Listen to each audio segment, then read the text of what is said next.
guys, this is Mrs. Herrick. Just trying to go through this lab. I do have a picture of these results that are also with this video, okay?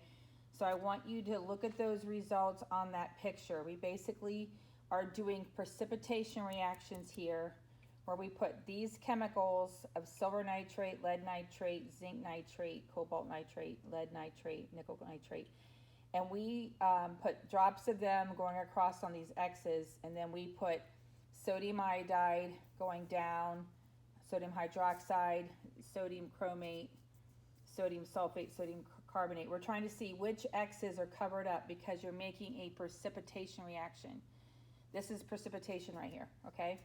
So we're making solids on this first reaction. I did have a picture of the results. A lot of carbonate will all make solids. A lot of the chromate will make solids, and a lot of the hydroxides.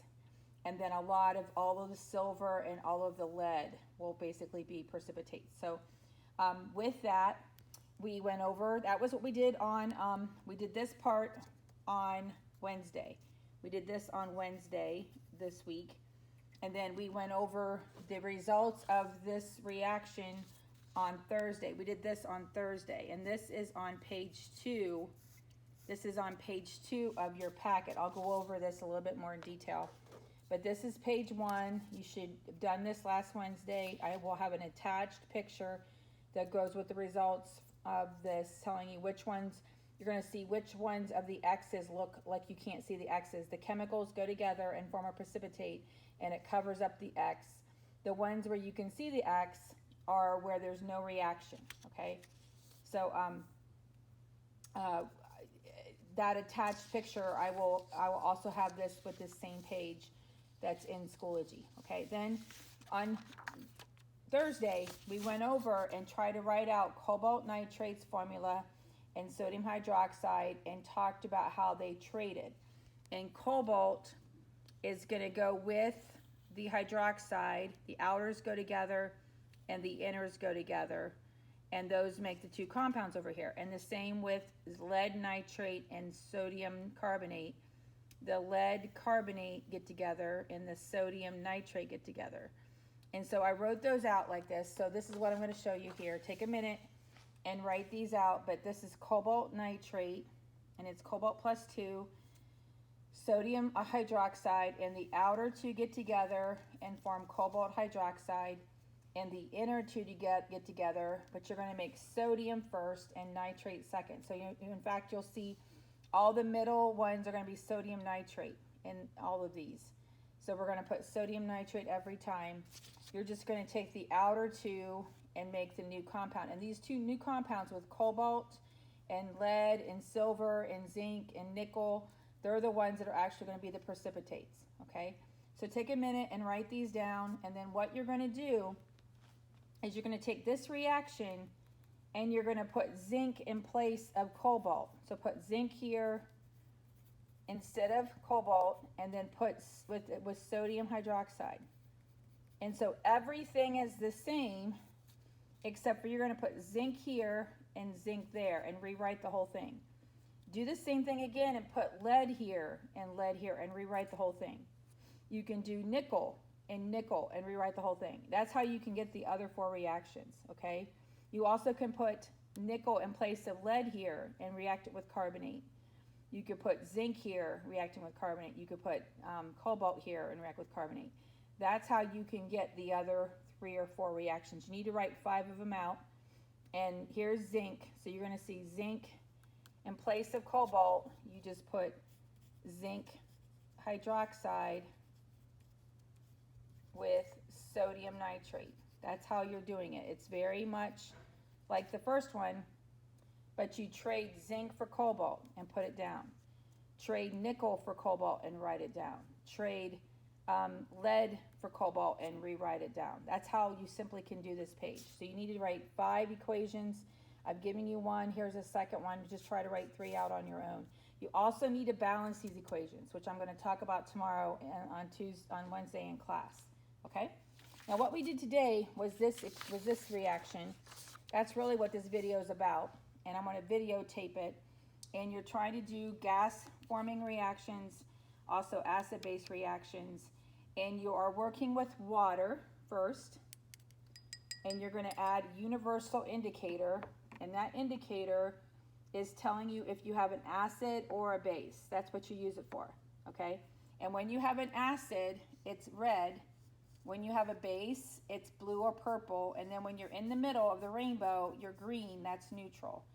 And in fact, we're going to do that. We're going to add our universal indicator in. We're then going to add acid in first to make our liquid and acid. And then we're going to add a white powder, this white powder of baking soda, okay?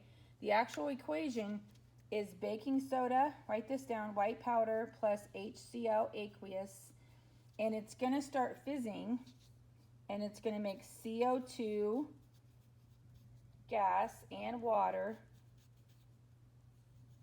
That's a liquid, and then it makes sodium chloride aqueous, basically salt water, okay? Bubbles and salt water is what you're going to make. Okay, so write the equation down. If you need to stop the video, go ahead. I want to explain the observations you're going to write down, basically everything you see happening, okay? So here in the video, I'm going to show you, I'm going to do and add the universal indicator here. I thought I had it loosened. I guess I do here. I thought I had it loosened. I'm sorry. 1 second here. I swear I had it loosened. I thought I did. So here it is. I'm putting it in, and you can see that the water is green. That means it's neutral. It's green. Okay, then it says in the directions that we're going to put in at least 5 of these pipettefuls of acid. So we can put acid in here, a couple drops. You'll see as time goes on, it's changing color, and you'll see right away that it turns red. And it's actually kind of orange right now. I think it's because my beaker was used. I'm going to go ahead and make sure I cleaned it out. It looks a little bit affected by the other kids doing the lab, so I'm going to make sure it's all rinsed out here. And we're going to use the indicator. Sorry for the delay here. I'm hoping I have enough power or strength or memory in my phone to record. Okay, but I made it green again. And now I'm going to put the acid in it, and I'm hoping it's going to be more red. So we're just going to put in 5 pipettefuls, and it is more red now. That's good. I did 3, 4, and 5. So that's definitely an acid. So you want to write down that it's green with water, and then when we add acid, HCl, it turns red. Okay, and then we're going to add in the powder. Now we have these blue scoops here, and we're going to put that in there, and you'll see that it's basically in there, and you actually see it fizzing, okay? And you see different colors fizzing. You might even see a little bit of green. It's definitely red at the bottom, okay? You see all that? And then we still have it fizzing some more, and I'm mixing it up. And actually it's getting like really pretty close to green, but we can still add some more powder. I'm just going to gently put it in because I only have one hand right now as I try to tape this. And you can see it still fizzing, but not as much. Okay, so that's basically what the reaction was, that fizzing with that color. And then when you have so much baking soda, it pretty much, and it is feeling colder, it is pretty cold. It doesn't get really hot. It's a cold reaction, but that's basically that fizzing is the reaction. It's CO2 and water and salt water, okay? They're basically asking you for the universal indicator. It's helping you to know if we have neutral, acid, or base. At the moment, we're neutral, okay? We also are going to see how the beaker feels cold. Beaker feels cold, so we're going to help answer question 2 about the observations of the temperature of the reaction. It's basically feeling colder, which means it's absorbing energy, okay? Also, what is the gas given off? That's what these products are. Which of these is the gas? I'm hoping you'll pick CO2. And then the last question we haven't quite done yet because I'm helping you with question or step 4 and 5, but we could put in a base here. So I'm adding a base of NaOH, and you actually can see it turn purple. You see it's turning purple here, and that's making it go all the way to base, just to see that, okay? And it gets all the way to more purple and blue, okay? And that's going on. And then we have the last step on step 5 asks about adding in acid. So I'm adding in acid, and when we do that, I'm actually going to pour it in gently just because I'm running out of chemicals at the end of the day, but we're going to gently pour some in, and you can see it fizzing still. Okay, it's going back to fizzing because there is some more carbonate in the white powder still in there, and you can notice it's turning yellow.